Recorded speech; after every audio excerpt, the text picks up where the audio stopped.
Boa noite a todos. Muito bem-vinda.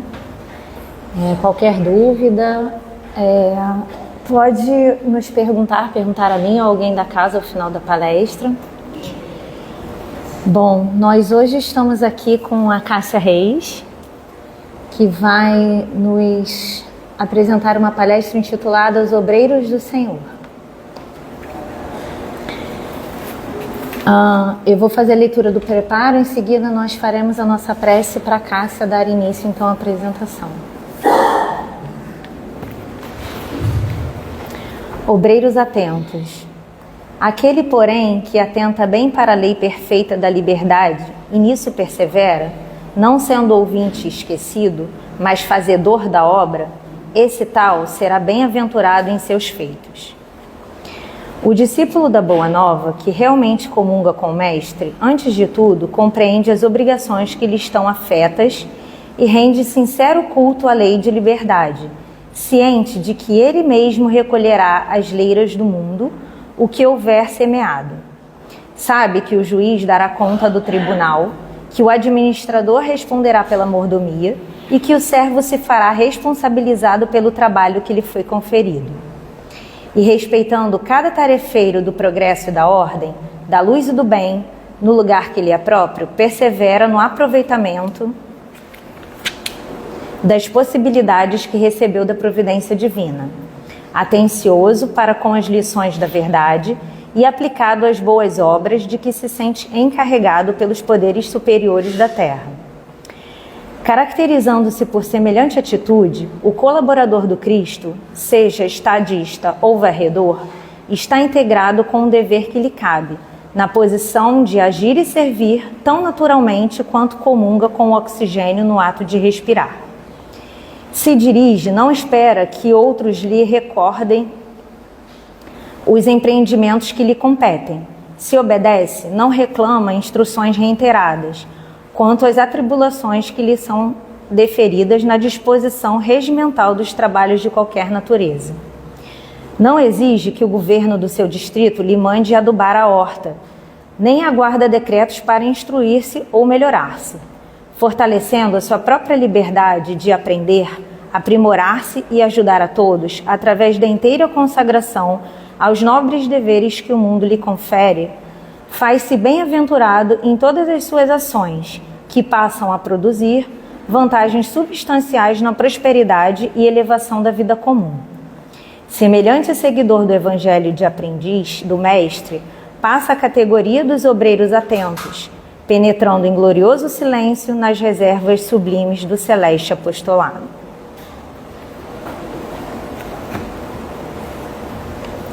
Bom, para aqueles que se sentirem confortáveis, vamos fechar os nossos olhos e elevar nosso pensamento ao nosso Mestre Jesus e agradecê-lo muitíssimo por estarmos aqui no dia de hoje. Apesar de toda essa chuva, nós conseguimos chegar aqui bem e dispostos nessa tarefa que nos foi dada de estar aqui ouvindo para poder depois agir, prestando muita atenção na palavra do Senhor. Que a nossa amiga Cássia seja bastante intuída pela espiritualidade amiga, para que ela possa aqui nos trazer todos os frutos dos seus estudos com muita calma e tranquilidade. Que assim seja, graças a Deus. Até que horas? Até 8h30. Pode passar um pouquinho, que a gente chegou um pouquinho atrás. Boa noite a todos. O tema que a gente ouviu agora do preparo tem tudo a ver, né, com obreiros do Senhor, para a gente agir naturalmente na obra, na tarefa. E é o que a gente vai falar aqui um pouquinho.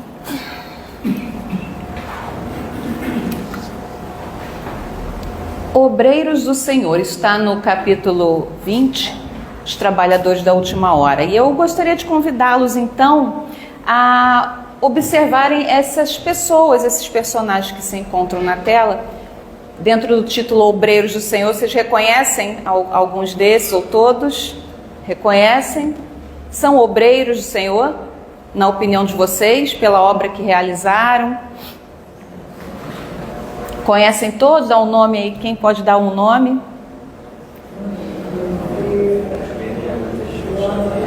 Muito bem. Jesus, Kardec, Joana de Ângeles, Emmanuel, Bezerra de Menezes, Maria, enfim. São obreiros do Senhor. Então, quem são os obreiros do Senhor? Olha, apareceu mais uma pessoa aqui. Será que é um obreiro do Senhor? Também? E esse aqui, essa aqui, será que é um obreiro do Senhor? Será? E aquele ali que apareceu, é um obreiro do Senhor? Sabem o nome dele? E aqui, uma pessoa dando um abraço fraterno a uma outra pessoa. Tem alguém fazendo a obra do Senhor aqui nessa imagem para vocês? E esse rapaz cortando o cabelo de uma pessoa, tratando de um morador de rua, será que é um obreiro do Senhor também? Qual é o nome dele? Alguém sabe? E aqui, uma mãe cuidando dos seus filhos, será que ela também é uma obreira do Senhor? Amorosamente cuidando dos filhos? Talvez uma avó beijando um neto? E esse? Será que é um obreiro do Senhor também? De outra religião? Tem algum problema? Aqui também, olha, um trabalho voluntário com população de rua. São obreiros do Senhor? E um cientista realizando uma obra? Será que também pode estar fazendo um trabalho como obreiro do Senhor na sua profissão? E aí a gente pode expandir para toda e qualquer profissão. Será que somos obreiros do Senhor também na oportunidade do trabalho profissional? Então, vamos entender esse conceito de obreiros do Senhor. E assim, no capítulo item 5, eu vou até, inclusive vale a pena a gente ler um pouquinho, porque depois a gente vai entrar em detalhes em algumas frases que vão aparecer aqui nesse capítulo. Aproxima-se o tempo em que se cumprirão as coisas anunciadas para a transformação da humanidade.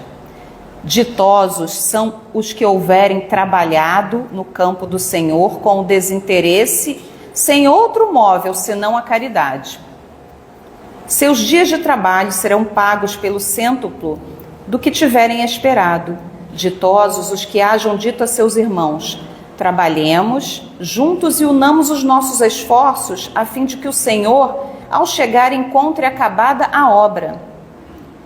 Porquanto o Senhor lhes dirá: vinde a mim, vós que sois bons servidores, vós que soubestes impor silêncio aos vossos ciúmes e às vossas discórdias, a fim de que daí não viesse dano para a obra. Mas ai daqueles que, por efeitos de suas dissensões, houverem retardado a hora da colheita, que esmagaste o fraco ao invés de ampará-los. Buscastes a vossa recompensa nos gozos da terra e na satisfação do vosso orgulho? As recompensas celestes são para os que tenham buscado as recompensas na terra. Deus procede neste momento ao censo dos servidores fiéis e já marcou com o dedo aqueles cujo devotamento é apenas aparente, a fim de que não usurpem o salário dos servidores animosos.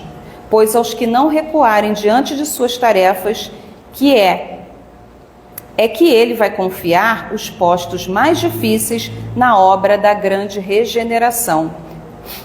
E enfim, os primeiros serão os últimos serão os primeiros. É uma mensagem do Espírito de Verdade em Paris, 1862.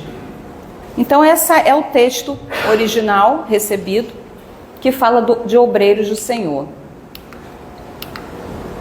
Olha, o que será isso? Apareceram essas abelhinhas?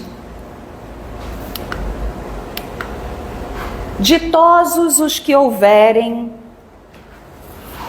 trabalhado no campo do Senhor com desinteresse, sem outro motivo senão a caridade. Então vamos assim já fazer esse exercício. Será que nós aqui nessa sala todos somos obreiros do Senhor? Quais são os critérios então para a gente se colocar nesse lugar? É trabalhando no campo. Então vamos olhar para as palavras, né? O que seria esse campo do Senhor?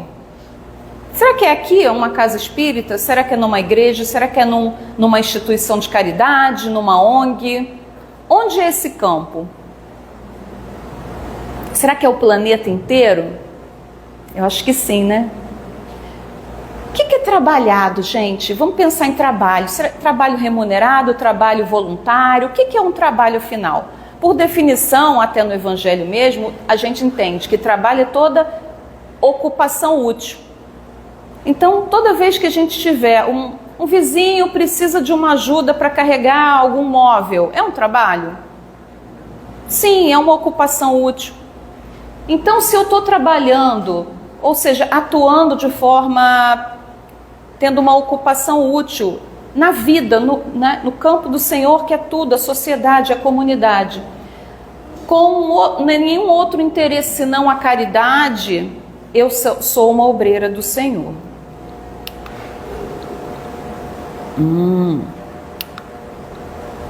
O que seria então a caridade? A gente sabe aquela sigla BIP, benevolência, indulgência e perdão. Benevolência para com todos, indulgência para com as ofensas e perdão, indulgência para com as imperfeições e perdão das ofensas. Então, se eu, no meu trabalho, no trabalho que eu realizo no dia a dia, na interação social, eu tenho a caridade no meu coração, que é a benevolência, a bondade, a indulgência, a tolerância para com as imperfeições do outro, porque também eu sou imperfeita, e o perdão das ofensas, eu estou agindo com caridade. Então, aqui é outra frase que aparece no texto que acho que vale a pena destacar. Vós que soubestes impor silêncio aos vossos ciúmes e às vossas discórdias, a fim de que daí não viesse dano para a obra. Quantos de nós, então, na hora de abraçar uma tarefa, qualquer que seja, nós vamos... O que seria bacana? A gente suspender os ciúmes, a inveja, a irritabilidade, porque a obra é maior do que a nossa individualidade. É quando a gente se envolve num trabalho voluntário e a gente entende qual é a missão que a gente está abraçando, qual é o propósito do que a gente está fazendo. E aí toda essa parte humana, da nossa imperfeição ainda, dos nossos humores oscilantes, das nossas emoções vacilantes, elas precisam estar em segundo plano, porque a gente precisa manter sempre em vista qual é a obra, qual é a tarefa, qual é o projeto que a gente se envolveu. Tem alguém aqui na casa que é voluntário daqui ou de outra casa? Só para eu entender aqui como é que funciona. Quem for, levanta a mão, por favor. Então, quando a gente faz o trabalho, ou até um trabalho que não é um voluntário, a gente está dentro de um projeto, entender qual é a obra que a gente está abraçando, que a gente está representando. Então, quando a gente tiver dúvidas, às vezes uma discórdia, uma pessoa que a gente não bateu muito bem, que teve lá um atrito, que teve uma fala, que foi uma fala um pouco mais grosseira, ou não se sentiu compreendido. Se a gente acalma o nosso coração entendendo o que tem ali, o que eu estou fazendo naquele projeto, a gente já coloca uma perspectiva muito maior, porque a gente está entendendo qual é a obra. Olha, mas o que será isso, hein? Essas abelhinhas, elas estão intrometidas, né? É uma historinha muito interessante essa. Originalmente ela fala de alguém que ia a uma igreja, mas eu a traduzi aqui fiz uma adaptação para nós aqui de um centro espírita, e é o jovem e o copo d'água. Alguns devem até conhecer. Um dia um jovem chegou para um dirigente de uma casa espírita, seria uma igreja, mas eu coloquei uma casa espírita, e disse: Senhor, não vou mais trabalhar no centro. O dirigente então respondeu: mas por que, meu filho? Eu vejo que a irmã fala mal da outra irmã, o irmão não lê bem, O outro, o coral fica desafinado. O banheiro não está limpo. As pessoas durante a palestra ficam olhando o celular. Eu vejo pessoas com roupas inadequadas, tantas outras coisas erradas, respondeu o jovem. Eu prefiro sair. E aí o dirigente diz assim, ok, mas eu quero que você me faça um favor. Pegue um copo cheio d'água e dê 3 voltas ao entorno da casa. E detalhe, sem derramar uma gota no chão. Depois disso você volta aqui para falar comigo. E assim ele fez. Andou. Aí o jovem pensou muito fácil. 3 voltas foram dadas pelo jovem. Quando terminou ele disse, pronto, senhor. E o dirigente respondeu, quando você estava dando voltas, você viu a irmã falar mal da outra irmã? Não, o jovem respondeu. Viu as pessoas olhando o celular durante a palestra? Não. E aí ele foi perguntando, você viu isso? Tudo que ele tinha reclamado, ele, não vi nada. Ele, sabe por quê? Porque você estava focado no copo e para não derrubar a água. É o mesmo em nossa vida. Porque quando o nosso foco for a obra do Senhor, não teremos olhos para ver os erros das pessoas. E então essa é a mensagem muito interessante, porque é o foco na obra. Nesse livro do Alírio Cerqueira Filho, ele fala Jesus e Kardec, modelos para os trabalhadores do movimento espírita. Então ele traz várias considerações interessantes.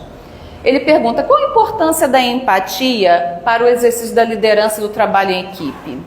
Se nós estamos aqui envolvidos em algum projeto, qual a importância de sermos empáticos, nos colocarmos no lugar do outro que está convivendo com a gente no trabalho? Qual a função do líder espírita? Então, quem estiver aqui envolvido com algum trabalho, eu queria que trouxesse essas reflexões para si. Quais as dificuldades do individualismo e do egocentrismo para a execução do trabalho em grupo? Como eu lido com conflitos e divergências no trabalho? Como nós, trabalhadores do movimento espírita, podemos colaborar na tarefa que cabe à doutrina espírita de regenerar a humanidade? Essa é a obra, esse é o convite. E, finalmente, como nós, cidadãos planetários, podemos colaborar na tarefa de regenerar a humanidade à luz do Evangelho de amor de Jesus? Qual é o nosso lugar nessa obra? Então, hoje aqui, esse encontro é muito mais assim uma convocação para todos nós assumirmos o nosso lugar aonde? Na grande obra da regeneração. Cada um, por isso que será que tem a ver com essas abelhinhas? Será que tem a ver com essas abelhinhas? E aqui vem uma outra historinha muito legal que também quero ler para vocês, que é a serva escandalizada no livro Jesus no Lar.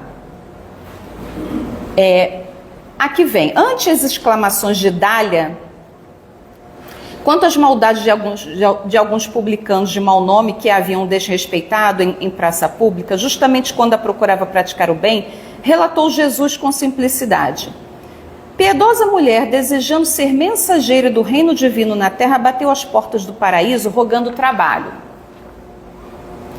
Aí eu estou resumindo aqui a história, ela diz, um anjo então mandou a um esconderijo em floresta próxima, a fim de socorrer uma criança desamparada. No outro dia, porém, a emissária regressou alegando que não lhe fora exequível o trabalho, porque a furna ocultava vários homens e mulheres seminus que a feriram ao pudor feminino.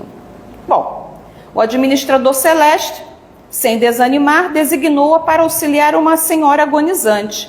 Mas, decorridas poucas horas, a colaboradora voltou ruborizada ao ponto de origem, informando de que não pudera nem mesmo penetrar o quarto da enferma. Porque na anticâmara o esposo doente, palestrando com certa mulher de baixa procedência, projetava um assassínio para a noite próxima. Aí, o prestimoso ministro do Alto, embora com algum desapontamento, determinou-lhe uma outra tarefa. Sugeriu-lhe que fossem em auxílio a 2 homens dementes situados em extenso vale dos imundos. No dia imediato, a serva escandalizada retornara, célere, esclarecendo que não conseguira alcançar o objetivo, porquanto os loucos viviam impressionados com cenas de vida impura, a lhe causarem extrema repugnância. O preposto do Altíssimo, depois de ouvi-la com manifesta estranheza, pediu-lhe a amparar uma jovem, deu-lhe outra tarefa, que se achava em perigo, mas em breve regressava a cooperadora sensitiva, exclamando que a criatura mencionada podia ser vista em uma festa desregrada, em repulsa condição moral. E assim a candidata ao trabalho, Celeste atravessou a semana inutilmente cultivando a ineficiência, sob vários pretextos. Bom, aí chegou um ponto em que o anjo disse, então não temos mais tarefa. E ela disse, não mereço abeirar-me da vida mais alta? Ele disse, seus olhos estão cheios de malícia, elucidou o ministro, tolerante. E para servir ao Senhor, o servo do bem retifica o escândalo com amor e silêncio, sem se escandalizar. Então é outra historinha para ilustrar o nosso lugar, quando a gente fica com muitas questões e esquece da obra, que é a obra maior. Então vamos pensar o seguinte, vamos assim trazer uma reflexão para cada um dos nossos corações, dentro ainda dessa perspectiva desse livro, né, que fala os modelos para os trabalhadores espíritas. Vamos pensar o seguinte, nós manifestamos tais sentimentos? Orgulho, mágoa, irritação, prepotência, egoísmo, culpismo, desculpismo na tarefa que a gente abraça da obra do Senhor? É uma reflexão para a gente levar. E esses valores, eu manifesto esses valores? Compreensão, amizade, respeito, afeto, mansidão, tolerância, solidariedade, paciência, humildade. Será que eu manifesto esses valores na minha atuação como servidora, né, como obreira do Senhor? Então Joana de Ângeles, ela diz o seguinte, qualificar, humanizar, espiritizar o movimento espírita, revivendo então as tríades propostas por Jesus. Quais são? Amor, mansidão e humildade. E por Kardec, trabalho, solidariedade e tolerância. Então são condições importantes para a gente atuar como obreiros do Senhor. Então o que é ser um obreiro do Senhor? De novo essas abelhinhas, hein? Será que essa mensagem está querendo dizer? Significado de obreiro, aquele que trabalha, operário, trabalhador. Indivíduo que produz alguma coisa através de sua ação prática. Quem produz alguma coisa por si próprio. Uma pessoa, um obreiro produz alguma coisa por si próprio.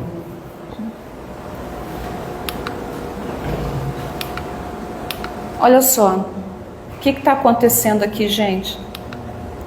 Quantos livros que vem trazendo a obra da regeneração em andamento. Vamos olhar então para o mundo que a gente vive e pensar dentro da proposta dos esclarecimentos espíritas. Estamos num movimento, num momento de transição para o mundo de regeneração, já dito pelos espíritos em mensagens psicografadas, e aí temos várias mensagens desde Kardec, revelando essa transição, revelando que existe um processo, revelando que existe uma condução para o planeta, sendo Jesus o nosso dirigente. Então nada está aleatório, então a gente está caminhando, existe uma grande obra já em andamento. Então a gente tem vários livros aqui que vêm trazendo essa temática, esse momento de transição. E qual é o nosso papel nesse lugar? Qual é o nosso papel para ajudar essa obra? Para que a regeneração ocorra, mensageiros espirituais conclamam a todos ao culto do amor e da compaixão para a reconstrução da humanidade. Qual é o papel de cada um de nós aqui, então, nessa obra de regeneração?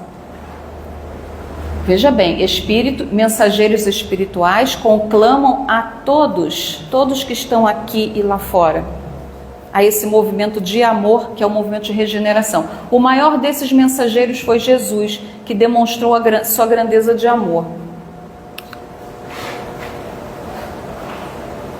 De novo essas abelhinhas, hein?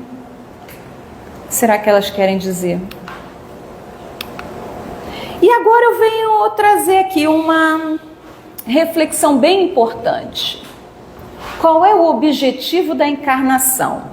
Para quem estuda a doutrina espírita, certamente eu poderia até apostar que se a gente escrevesse no papelzinho, acho que todos iriam responder mais ou menos a mesma coisa. Qual é o objetivo da encarnação? Levanta a mão uma pessoa que queira arriscar uma palavra. Alguém? Evolução do espírito. Isso, perfeito. Evolução do espírito. Acho que, será que as pessoas concordam? Tá certo, nosso amigo? Responderam os espíritos. Evolução do espírito, aperfeiçoamento do espírito. Tá corretíssimo. E é o que a gente mais fala, né? Eu reencarnei para quê? Para evoluir. Nós estamos aqui para quê? Para evoluir. Para que você nasceu? Para evoluir. Natural. Só que tem no próprio Livro dos Espíritos a continuação dessa resposta que passa meio desapercebido de todos nós. Acho que quase ninguém reparou o que está escrito depois, logo que vem dizendo aperfeiçoamento do espírito. E olha que interessante que vou revelar aqui. Colocá-lo a realizar a sua parte na obra da criação. Opa, não é só evolução não, tem mais coisa aí. A resposta dos espíritos para a pergunta, qual é o objetivo da reencarnação? Além de ser a evolução individual, ela nos coloca a seguinte tarefa, que nós façamos a nossa parte na obra da criação. E aí vem a abelhinha, né? Novamente, já estão entendendo? Essa obra coletiva. Então vamos lá, acelerar o nosso crescimento e trabalhar no aperfeiçoamento da grande obra de Deus.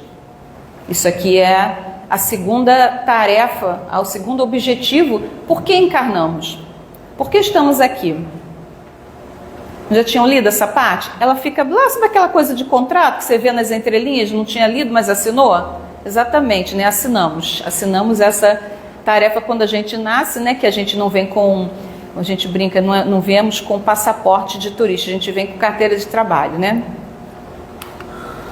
Para não dizer que eu estou mentindo, olha só, eu printei a tela do Evangelho e qual o objetivo da encarnação dos espíritos? Ele visa ainda outro fim a encarnação, o de pôr o espírito em condições de suportar a parte que lhe toca na obra da criação. E é assim que, olha que coisa linda essa parte, concorrendo para a obra geral, ele próprio se adianta. Então, como o amigo falou, evolução do espírito, como o espírito vai evoluir? Concorrendo para a obra geral. Interessante, né?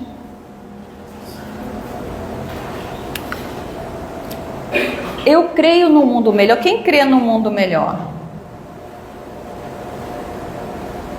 E que tal a gente substituir essa frase aqui por essa?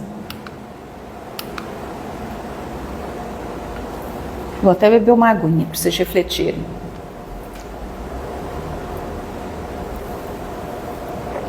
Gostaram? E aí?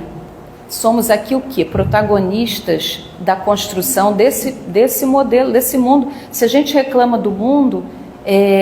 para cada reclamação que a gente fizer, a gente realizar uma pequena tarefa para fazer parte da solução, vamos dizer assim, né? Se a gente não faz parte do problema, faz parte da solução. Se para cada coisa que a gente olha e diz, não gostei, acho que está errado, o mundo está assim, se a gente fizer um pequeno gesto de gentileza, um pequeno movimento, cada um de nós aqui presentes, a gente já vai gerar um impacto na obra geral. Então isso aqui é uma convocação mesmo. Vamos? Quem topa? Deu-nos o trigo e nós fizemos a farinha e o pão. Deus nos deu o trigo, nós fizemos a farinha e o pão. Deu-nos a árvore e nós criamos o papel, a roupa, o caderno e os livros. O que está dizendo? Nós somos co-criadores de realidade.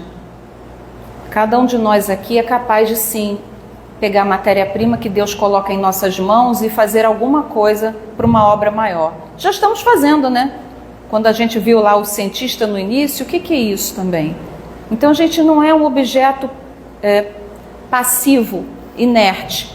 Nós somos co-criadores de realidade. Isso é ser um obreiro do Senhor.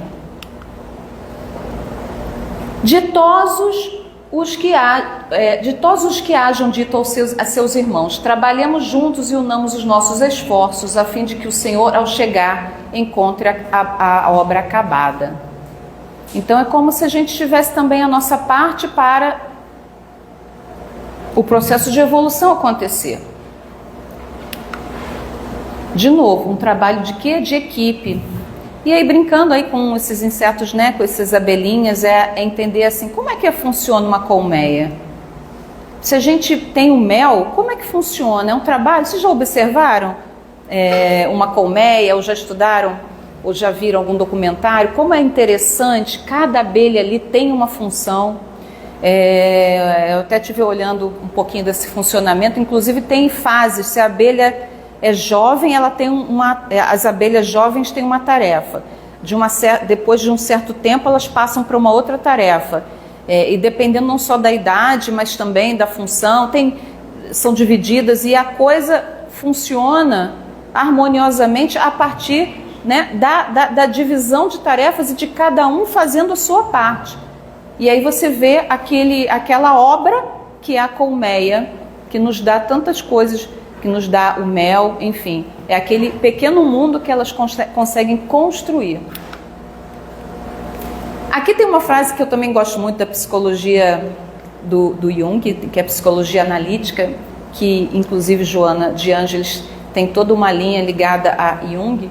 E ele fala uma coisa, o melhor trabalho político, social e espiritual que podemos fazer é parar de projetar nossa sombra nos outros. Só da gente não atrapalhar, a gente já ajuda. Por que é projetar a sombra nos outros? Aquela história assim que a gente brinca, a culpa é minha, eu boto em quem eu quiser. Então, aquilo que eu rejeito em mim, eu critico nos outros. Se eu parar de fazer isso e começar a olhar para mim e realizar minha reforma íntima, eu já estou sendo obreiro do Senhor, já estou ajudando no mundo de regeneração. Se eu me melhorar como pessoa, se eu buscar a minha atualização, a minha evolução individual, eu também já estou fazendo alguma coisa na obra. Porque eu estou me tornando um cidadão, uma pessoa mais centrada, que me projeto com mais mansuetude, enfim. Então eu já estou sendo alguém que está contribuindo para um mundo diferente. Olha aí. Obreiro, aquele que trabalha, que produz alguma coisa através de sua ação prática. Quem obra, produz alguma coisa por si próprio. Então vamos pensar aqui cada um de nós, o que cada um de nós pode fazer em função do mundo. Tem uma historinha que de uma grande amiga minha, e ela conta que quando ela tinha por volta de 12 anos ou 13, que ela ia para a escola de ônibus, ela sempre entrava e tinha um senhorzinho, que segundo ela era de Portugal, ele tinha um chapéu, tinha uma bengala, eu ficava de gravata, enfim. Sentado logo no início do ônibus, ela entrava e ela, como uma jovenzinha, ela dava um sorriso para ele e ia para o fundo do ônibus encontrar os colegas dela da idade. E isso ela fazia diariamente, porque acabava pegava o ônibus junto com ele, tinha uma coincidência de horário. Até que uma vez, esse senhor, ela se sentou no fundo, ele foi até ela e levou 2 balas e um bilhete e disse assim: o sorriso que você me dá todos os dias não te custa nada, mas para mim faz a minha alegria diariamente. É uma história singela, uma história real, e eu acho que ela representa muito bem como nós, no nosso dia a dia, podemos realizar uma obra de amor. de regeneração na humanidade. Não é o que você faz, mas o quanto de amor você coloca naquilo que você faz. Então, seja qual for a sua tarefa, um sorriso que você dê numa condução pública, um sorriso que você dê no supermercado, um ato de gentileza, já estamos realizando uma obra para a regeneração através do amor, certo? E aqui temos várias virtudes espirituais que a gente pode refletir. O que seria então o amor e compaixão pelos outros, o perdão, a gratidão, serviço e generosidade, estar atento às necessidades dos outros, buscar oportunidades para servir, para ser útil, fé e esperança, atitude de otimismo, de confiança de que estamos todos numa grande obra, existe uma direção para isso.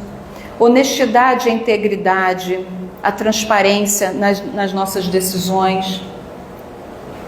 Respeito pela vida, por todas as formas de vida, a gente levar isso no nosso coração. Aceitação e tolerância, atitude de aceitação pelas diferenças individuais, reconhecendo a diversidade de culturas, de pessoas, o respeito à diversidade. A humildade, importantíssima. Reconhecendo que a nossa limitação e a nossa imperfeição como humanos, e uma postura de abertura ao aprendizado. A humildade nos coloca nesse lugar.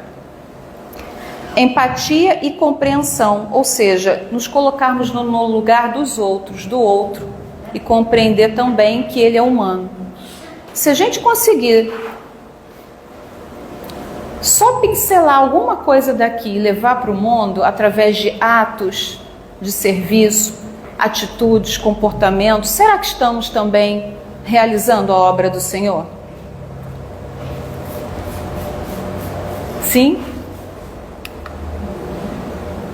Então, Joana de Ângeles nos diz o seguinte: em qualquer atividade que exerça, qual é a sua atividade? Considera-te servidor de Deus. Pode ser uma atividade remunerada ou não. Pode ser uma atividade em casa, na família, no papel familiar, no papel profissional, no papel político. Qualquer lugar que você esteja realizando uma atividade, exercendo uma atividade, considera-te servidor de Deus.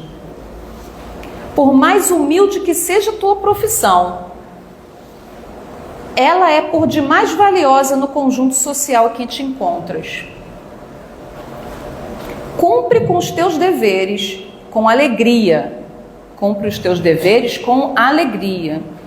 Por quê? Às vezes a gente cumpre um dever com reclamação,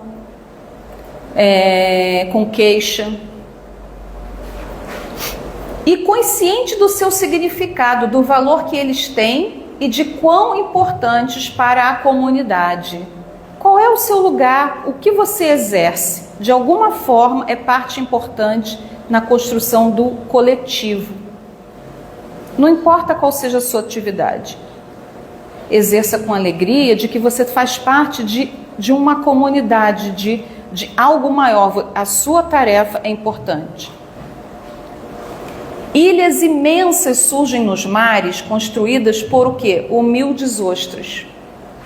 Desertos colossais resultam de pequenos grãos de areia que se acumulam. Quando a gente fala, poxa, mas eu sou só um grão de areia, será que eu tenho a força para mudar alguma coisa na humanidade? Lembra das abelhinhas? Se nós nos juntarmos, nós não estamos aqui reunidos aqui nessa sala hoje? Quantos estamos aqui? Se cada coração aqui presente sair para agora por aquela porta e levar uma fagulha de amor, de gentileza, nós somos pequenos grãos de areias, mas grandes desertos são formados por quantos grãos de areias? Oceanos volumosos são nada mais do que gotinhas de água. A gente pensa às vezes, poxa, mas eu sou uma gota no oceano. Mas o oceano é feito de gotas. A tua parcela no mundo é de grande relevância. Portanto, trabalha com disposição e nobreza. A mensagem de Joana de Ângeles por Divaldo Franco, em Vida Feliz.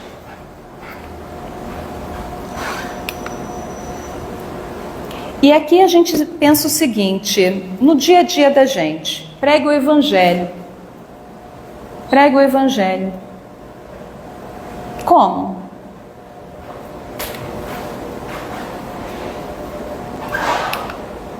Se necessário, use palavras. Essa é uma frase bem importante, porque a nossa atuação na vida, a nossa atuação no mundo, através de pensamentos, sentimentos, atitudes, comportamentos, decisões, escolhas, que nós abraçamos, a nossa obra individual, como disse nosso amigo, nós, enquanto cidadãos, enquanto indivíduos, a gente trabalhando na gente mesmo, na nossa reforma interior, no nosso processo de crescimento interior, através dessas virtudes, desses valores que a gente vê, que a gente estuda na doutrina espírita, e o Evangelho no coração como a lei de amor e caridade, nós somos obreiros, cada um de nós aqui, na nossa casa, na nossa família, como modelos, como exemplo. A gente sempre está sendo visto por alguém.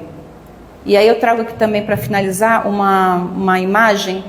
Na época teve uma chuva muito forte, estava tudo alagado e eu fiquei presa num alagamento, né? Estava tudo engarrafado e não tinha nem para onde olhar. Era de noite, tinha um homem que ele estava tentando botar o carro por cima de um canteiro, acho que o carro que tinha escangalhado, e ele estava sozinho com a porta aberta, tentando ao mesmo tempo direcionar o volante e empurrar o carro, uma tarefa árdua para uma pessoa sozinha. E eu olhando aquilo, vendo, nossa, estava assim muito longe, não dava nem para fazer nada, e eu olhando para ver como é que ele ia conseguir. E de repente, não sei se eu pisquei o olho, apareceu, tinha uma mulher empurrando o carro, uma mulher vestida como se estivesse voltando do trabalho, com um terninho, um saltinho alto, pegando chuva, e de repente ela estava lá, empurrou o carro. Aí eu olhei assim, eu não tinha visto essa mulher, será que ela estava dentro do carro? Aí eu vi que com o esforço da mulher, ele conseguiu colocar o carro no canteiro para cima, a tarefa que ele estava querendo.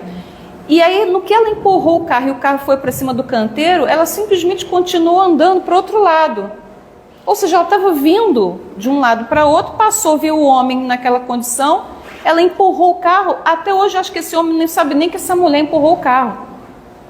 E eu fiquei assim, eu achei aquilo interessante, porque ela não foi falar com ele, não teve nada.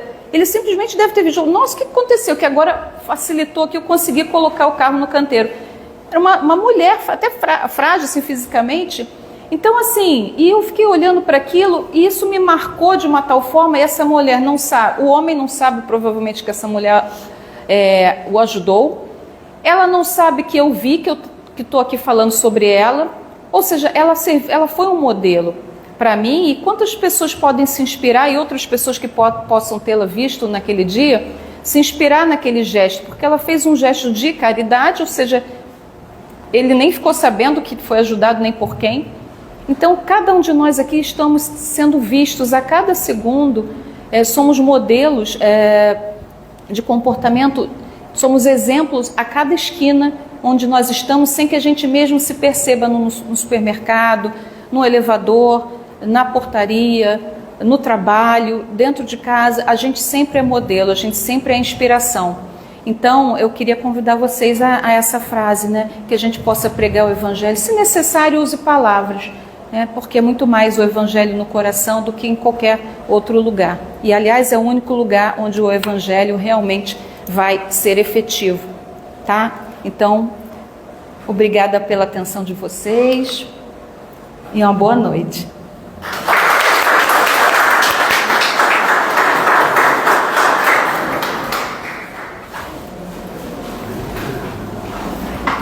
Cássia, muito obrigada pelas suas palavras, pelo seu estudo, foi excelente. Bom, vamos então dar continuidade agora ao nosso segundo momento da nossa reunião pública, que é o passe. Pedimos que o público permaneça sentado e que os passistas se posicionem para o trabalho.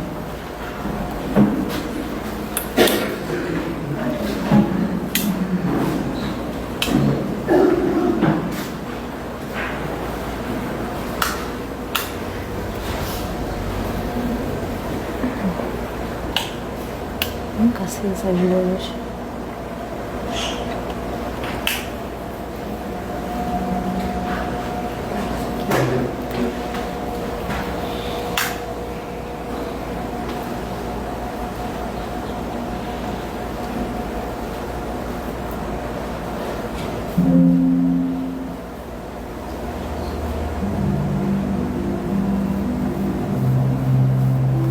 Pensando em Jesus,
graças a Deus.